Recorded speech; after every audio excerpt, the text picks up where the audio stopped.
Hey guys, welcome back to my channel. Today we're going to talk about the vanishing village of Anjikuni. This is one of those cases that I've been wanting to get to for a while because it's so strange. There are so many questions and there are no answers. Before we get into this video, I just want to say thank you guys so much for the support you've given me, for subscribing, for watching my videos. It truly means a lot to me and I appreciate each and every one of you. If you're new here, please make sure to hit that subscribe button so you can be notified every time I post a new video. And if you enjoy the content, please consider supporting me through other platforms.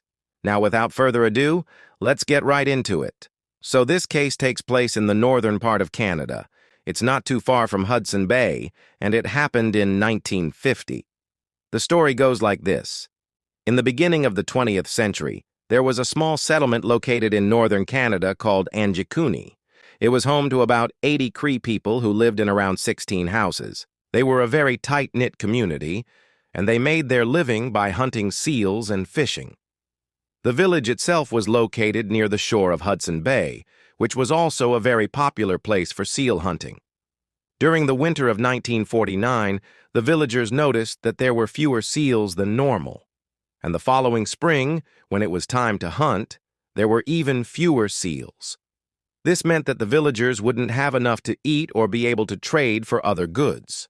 Because of this, the chief of the village decided that they needed to relocate. The chief consulted with his brother, who was a well-respected leader and elder in the community, and he agreed.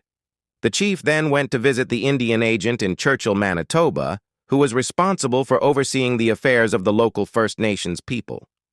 He explained their situation to the agent and asked if they could move to another village where there would be more food for them to eat.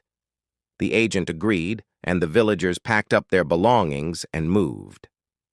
When they arrived at the new village, they found that there was enough food for them to last the winter. After a few months, the chief decided that he wanted to return to his original village to see how it was doing. Before he left, he warned the people to stay inside their homes and not to go outside until he returned. But when he got back to his village, he found that it was completely deserted. All of the houses were empty and there was no sign of the people anywhere. At first, he thought that they had all gone out to hunt, but soon realized that that wasn't true. All of the tools and weapons that they would need for hunting were still in the houses. Some of the tools were actually on the table, like they were just put down and everyone just left. Food was still in the cupboards and dishes were still on the tables, as if the people had just gotten up and left. Nothing was damaged. Nothing was destroyed. It was like the village was just abandoned. The chief immediately went to the nearest jail to see if anyone had gone there, but they hadn't. He then went to the trading post to see if any of the villagers had been seen, but no one had. No one had seen them since the previous fall. The chief then traveled to the nearby villages to see if anyone knew what had happened to the people from Onegaming. But no one had seen them, and no one knew anything. The chief eventually returned to his village, where he stayed in one of the empty houses. As time went on, he began to feel uneasy, and he started hearing strange noises at night. He began to think that the spirits of the villagers were haunting him, and he eventually left the village and went to live with his brother in another community. In the years since this happened, several expeditions have been sent to Anjikuni to search for the missing villagers, but no trace of them has ever been found. There are several theories as to what may have happened to the people. One theory is that they were all taken by a polar bear. While it's true that polar bears do attack humans, it's highly unlikely that a single polar bear could take on 80 people. Another theory is that a group of hunters from another village came to Anjikuni and took the villagers hostage. But there is no evidence to support this theory either. A third theory is that the villagers were taken by aliens. This theory is based on the fact that there are strange markings on some of the rocks near the village, and some people believe that these markings are evidence of an alien landing. However, there is no concrete evidence to support this theory, and it's likely that the markings are simply natural. This case remains unsolved to this day, and there's no telling what really happened to the people of Onegaming. It's a mystery that has baffled police, scientists, and locals alike. Could this be the work of a madman? Were the villagers abducted by aliens, or did something else happen to them? We may never know the truth. Anjikuni was a vibrant community of people who were close-knit and had a strong sense of family and culture. They had a way of life that was based on hunting and fishing, and they were deeply connected to the land and the animals that lived there. The people of Onagami were also very spiritual, and they believed that the spirits of their ancestors were always with them. When the people of Onagami disappeared, it was a tragedy that shocked the entire community. People were baffled and scared, and they began to speculate about what could have happened.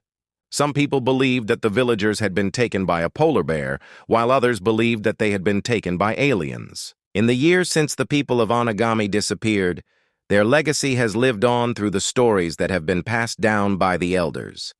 The people of Onagami will never be forgotten, and their disappearance will always be a mystery. While this case remains unsolved, there are a few things that stand out to me. First of all, it seems like the people of Onagami really had no reason to leave their homes. The chief said that when he returned to the village, it seemed like the people had just vanished into thin air. This leads me to believe that whatever happened to the people of Onagami, it must have been quick and efficient. Whoever or whatever took the people of Onagami must have struck quickly and silently, as there was no time for the people to pack their belongings or even say goodbye to each other. It's hard to imagine that 80 people could disappear without a trace, especially when there were no signs of struggle or foul play. Whatever happened to them must have been swift and unexpected. Another thing that stands out to me is that the chief heard strange noises at night after he returned to the village. He believed that the spirits of the villagers were haunting him, and he eventually left the village and never looked back. While it's possible that the chief was simply making these claims to explain the strange noises, it's also possible that he actually did hear the voices of the missing villagers. Whatever the case may be, it's clear that the chief was deeply affected by the disappearance of his people. Finally, the strange markings on the rocks near the village are also interesting.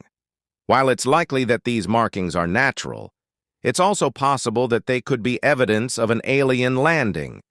If the people of Onagami really were taken by aliens, it's possible that they could have left behind some physical evidence of their visit. Unfortunately, there's no way to prove this, and the markings could simply be natural. Overall, the disappearance of Anjikuni remains a mystery to this day, and it's likely that we'll never know what really happened to the people of Anjikuni. However, we can learn from this case about the importance of community and the power of the human spirit. The people of Anjikuni were a close-knit community who were deeply connected to each other and their culture. And despite the tragedy that befell them, their legacy lives on through the stories that have been passed down by the elders. I hope you guys enjoyed this video. Let me know your thoughts about the disappearance of Anjikuni in the comments below. Do you think the villagers were taken by a polar bear, by aliens, or something else entirely? Maybe you have another theory. Please share it with me down below. Also, if you haven't already, please make sure to hit that subscribe button so you can be notified every time I post a new video. Thank you guys so much for watching, and I'll see you next time.